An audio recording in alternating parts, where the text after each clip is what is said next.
This is iFIBER 1 News. Here are today's top stories. Italian cuisine is apparently making a comeback in Grant County after the area's food scene went years without it. Congresswoman Kim Schreier went online last week in favor of tighter vaccination standards. State lawmakers from the 13th Legislative District are hosting 3 town hall meetings in March. The Wenatchee Wild played an all-or-nothing Game 7 of their first-round playoff series with the West Kelowna Warriors on Monday night at Town Toyota Center.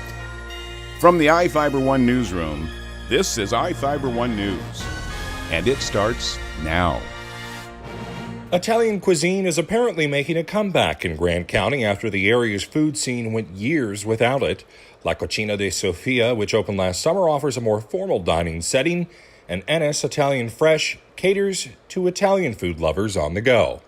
Located on Basin Street in Ephrata, NS Italian Fresh prides itself on the ability to offer all the Italian delights when time is of the essence, while maintaining a fresh flavor. We serve fresh Italian food, so we like to keep our food fresh. So usually it'll be like every day we'll make our pastas, every day we'll start making lasagnas. So everything we serve is fresh. During my visit, owner and executive chef Victor Cruz served his highly touted seafood fettuccine made with shrimp, scallops, and various vegetables, served with a house salad that comes with homemade Italian dressing. Both menu items complement each other perfectly, and yes, everything is very fresh. But pasta isn't the only thing being put on plates at NS. I think the most popular is definitely the fettuccine, but we also like to serve other things, like we have sandwiches, we have salads, which are usually what people are looking for. As for the man who founded Ephrata's newest eatery, Victor hails from Santa Barbara and moved to Ephrata for the sole purpose of pursuing his dream of opening his own Italian restaurant after spending years cooking for one near the beach. I like cooking, so my favorite is Italian food, and I love when I cooking. I love all my job, so I'm cooking for the peoples, and the peoples, it's really good. So to see NS Italian Fresh's menu, go to its website at nsitalianfresh.com. I'm Sean Goggins for iFIBER 1 News. This segment is brought to you by Change doesn't have to be complicated. With a low-profile microwave hood combination that's ready to install right out of the box. It fits in the same space as your under-cabinet hood, so you can get your microwave off the countertop and make space for the routines worth keeping. The low-profile microwave hood combination from the #1 selling appliance brand in the USA.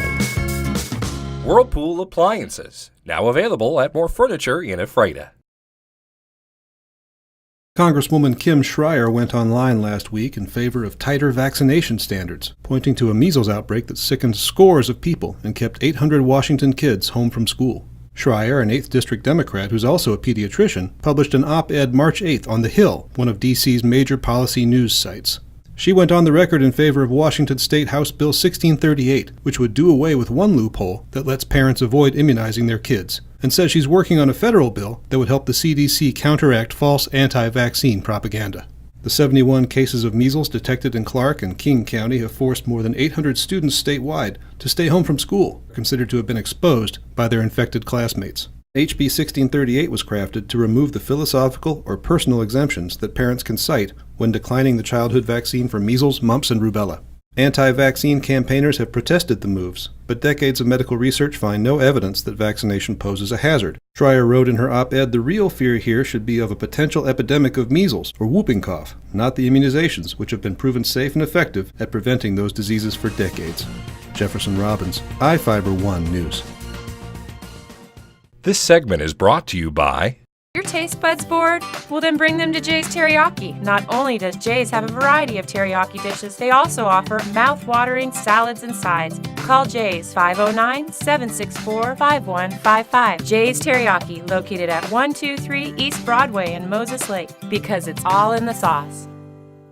State lawmakers from the 13th Legislative District are hosting 3 town hall meetings in March. Senator Judy Warnick of Moses Lake and Representatives Tom Dent of Moses Lake and Alex Ibarra of Quincy are inviting community members to their town hall meetings on Friday, March 22nd and Saturday, March 23rd. The three lawmakers will provide an update on the 2019 session, and constituents will have the opportunity to share opinions, ideas, or concerns. The town hall meetings are taking place at the following locations: Ellensburg City Hall from 5 p.m. to 7 p.m. on Friday, March 22nd.